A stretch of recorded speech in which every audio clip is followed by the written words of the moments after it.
നമസ്കാരം, പ്രവാസി മലയാളിയിലേക്ക് സ്വാഗതം. സൗദിയിലെ പെട്രോൾ പമ്പിൽ ഇന്ധനം നിറയ്ക്കാൻ വാഹനവുമായെത്തിയ മലയാളി യുവാവ് കുഴഞ്ഞു വീണ് മരിച്ചതായുള്ള വിവരം പ്രവാസികളിൽ ഏറെ ഞെട്ടൽ ഉളവാക്കിയിരിക്കുകയാണ്.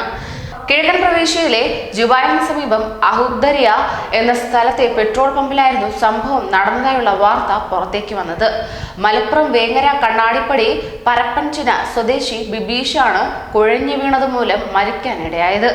കുഴഞ്ഞു വീണ ഉടനെ തന്നെ ആശുപത്രിയിലേക്ക് കൊണ്ടുപോകാനായെങ്കിലും അതുവഴി മരണം സംഭവിക്കുകയായിരുന്നുവെന്ന് അധികൃതർ വ്യക്തമാക്കുകയുണ്ടായി. ദമാമിലെ സ്വകാര്യ കമ്പനിയിൽ ട്രെയിലർ ഡ്രൈവറായ ബിബീഷ് ചൊവ്വാഴ്ച രാവിലെ ദമാമിൽ നിന്നും ജുബൈലിലേക്ക് ലോഡുമായി പോകുന്ന വഴിയിലാണ് അബുദരിയയിലെ പെട്രോൾ പമ്പിൽ പെട്രോൾ അടിക്കാൻ കയറിയത്. അവിടെ വെച്ച് ദേഹാസ്വാസ്ഥ്യം അനുഭവപ്പെട്ട് കുഴഞ്ഞു വീഴുകയും ചെയ്തു. ഉടൻ ആശുപത്രിയിലേക്ക് കൊണ്ടുപോയെങ്കിലും വഴിമധ്യേ മരിക്കുകയാണ് ഉണ്ടായത്. നിലവിൽ മൃതദേഹം ജുബൈൽ ജനറൽ ആശുപത്രി മോർച്ചറിയിൽ സൂക്ഷിച്ചിരിക്കുകയാണ്.